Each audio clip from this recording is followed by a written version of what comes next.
In this video, we're going to talk about thermoregulation, and thermo relates to temperature, and regulation refers to controlling or regulating that temperature. So body temperature is going to affect chemical reactions. And remember, those chemical reactions in the body are collectively known as metabolism. So essentially, body temperature affects how quickly you can break down nutrients in order to extract the energy to make ATP. It also affects how quickly you can break polymers down into monomers, and then how quickly you can take those monomers and stick them back together to make other macromolecules. Generally speaking, as temperature increases, reaction rates also increase. And this is because molecules and atoms,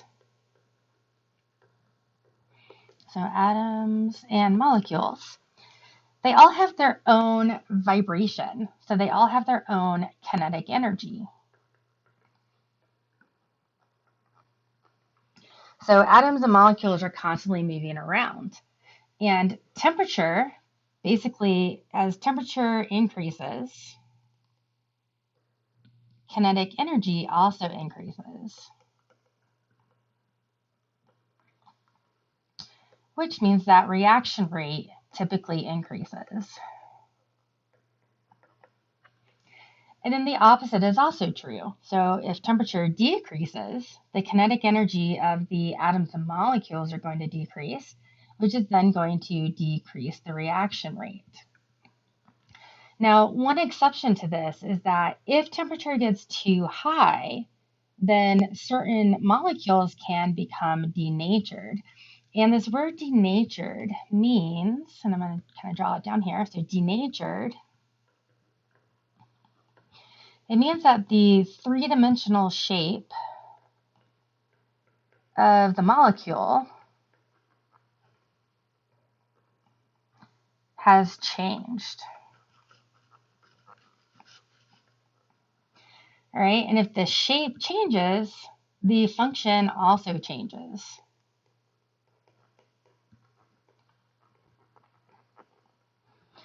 And that change in function might be a loss. So function changes or a loss in function. All right, so increasing temperature can increase reaction rate until the temperature gets so high that it actually messes up the molecules and basically stops them from being able to perform their function. So if we were to look at a graph of temperature and reaction rate,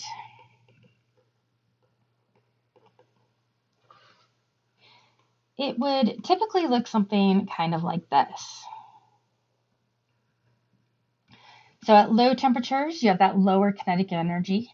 At higher temperatures, you have higher kinetic energy. But if the temp gets too high, that's where this denaturation can occur. So you can imagine that it is very important for temperature to be kind of regulated in order to make sure that our chemical reactions can proceed as they need to keep us alive. So basically, if your temperature changes too much, it can lead to death. Now, there are a couple of different types of strategies that different organisms have. So some organisms are ectotherms, and others are endotherms. And in the past, we've referred to ectotherms as cold-blooded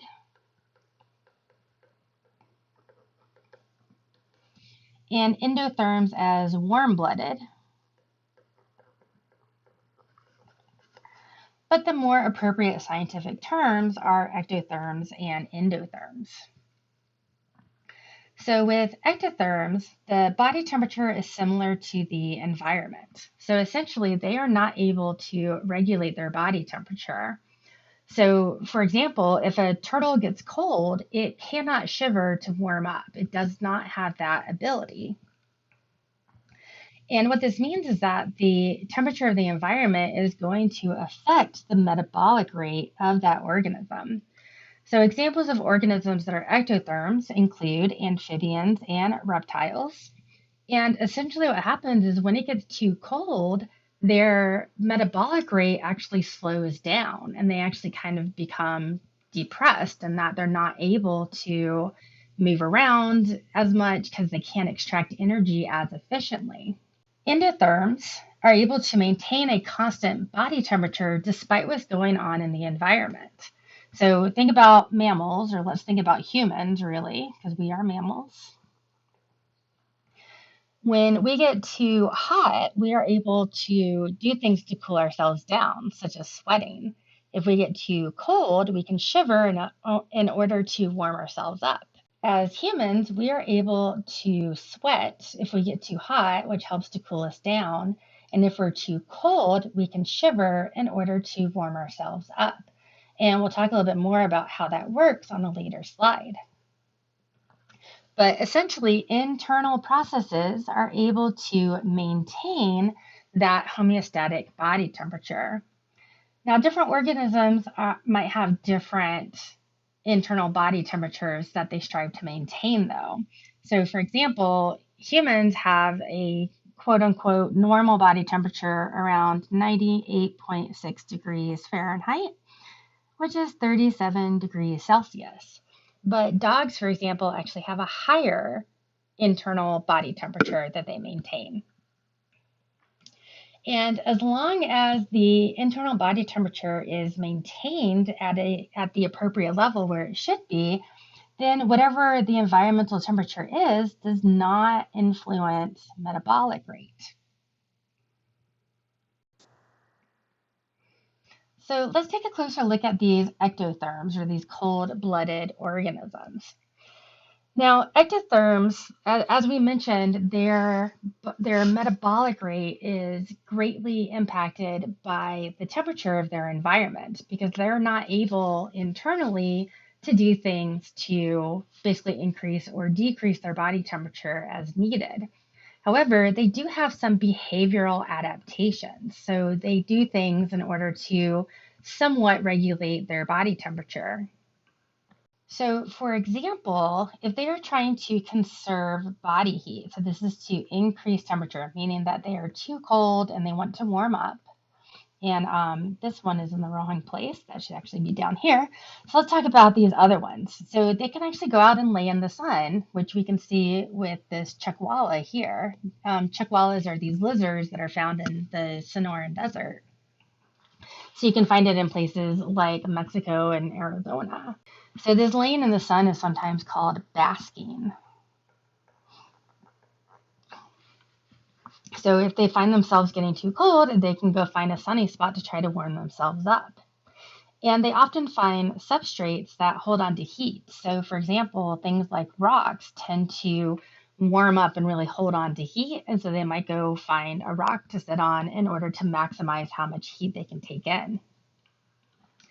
They might also huddle together in groups. So this example right here, this is a beehive. And these are all these bees that are grouped together and they're swarming around. And basically, as they are kind of producing this kind of metabolic heat, they're helping to warm each other up.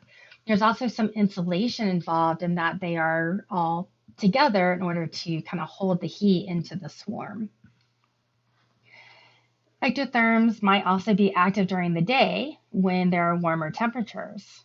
So especially, let's say for in the winter in North America, if it's too cold at night, then they might come out during the day when the temperatures are warmer in order to do their hunting.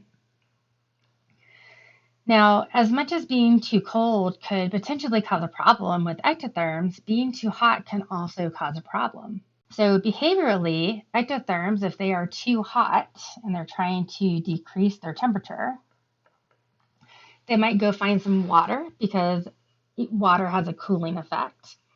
They might be more active at night when it's cooler, or they might spend their time in the shade or in burrows in order to get away from the sun.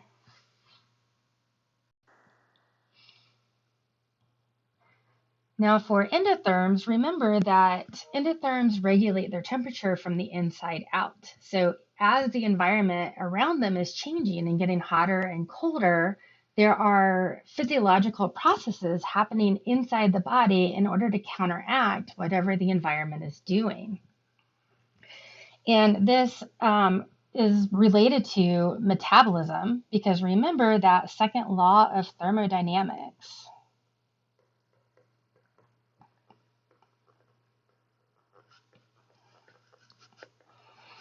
All right, so as energy is being converted from one form to another, heat is given off. And endothermic bodies can actually use this to their advantage. So let's jump down to this concept of shivering. So when an endothermic animal becomes too cold, it can shiver. And what shivering is it's just involuntary muscle contractions.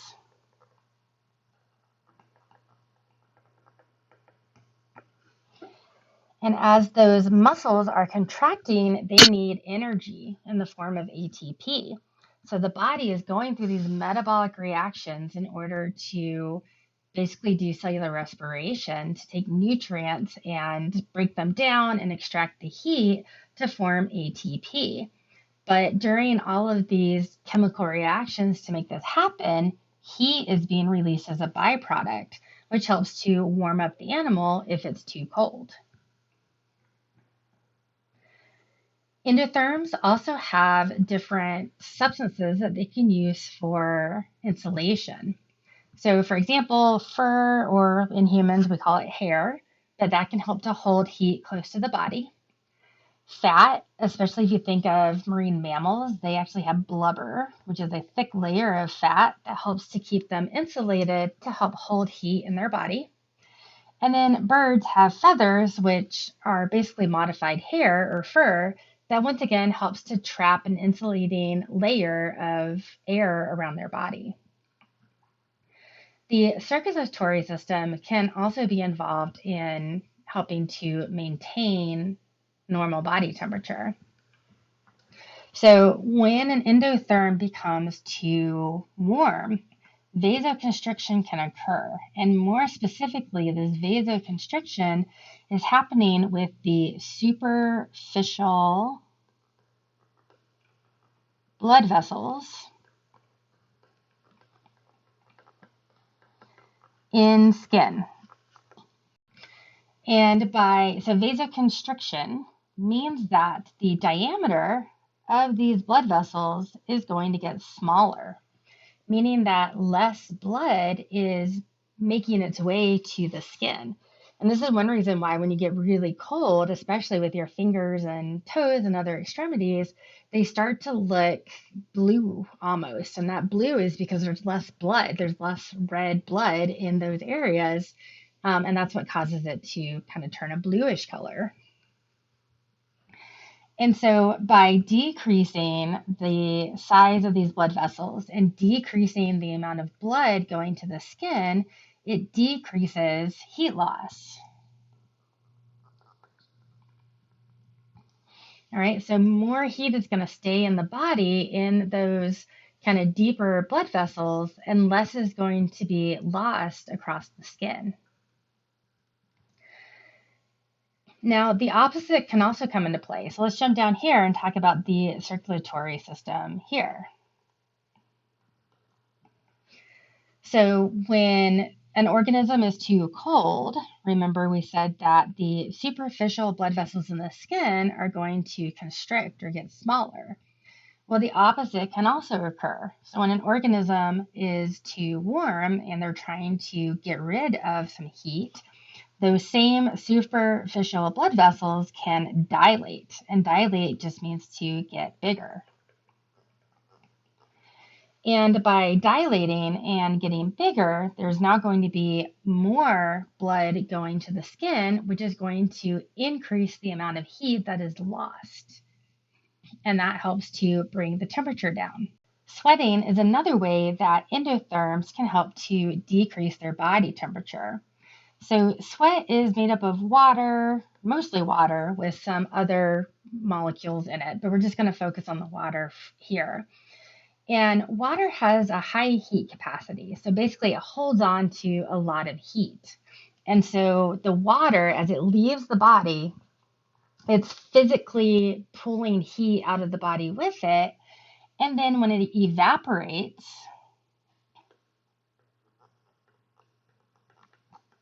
that heat gets lost to the environment. All right, so sweating, the concept is actually known as evaporative cooling.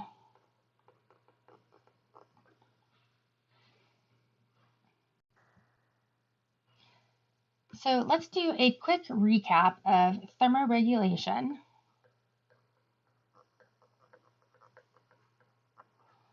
In humans. And remember that humans are endotherms.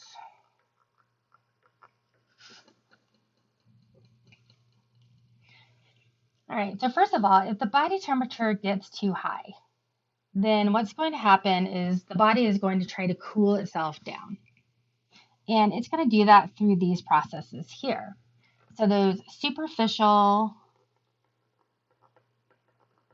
skin blood vessels are going to dilate, which helps to lose heat to the environment. Sweat glands are going to secrete that fluid, and as it evaporates, that heat is pulled away from the body and goes into the environment. If you've ever seen someone who was maybe really active on a cold day, you can actually see steam or kind of mist, I guess, rising off of their body. So you can actually see the heat dissipating as the sweat is evaporated into the environment. So due to these things, heat is lost to the environment and the body temperature returns to normal. Now, if the body temperature gets too low, what happens is that those superficial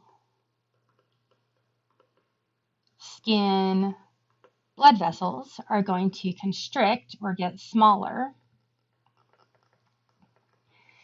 And that's to keep heat in the body, so it reduces the amount of blood going to the skin, which reduces the amount of heat that is lost across the skin into the environment.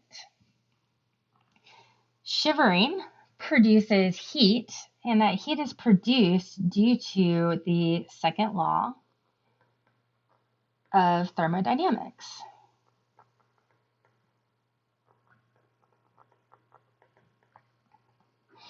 All right, so that heat is given off as the muscles convert nutrients into energy and then convert that ATP energy into mechanical energy.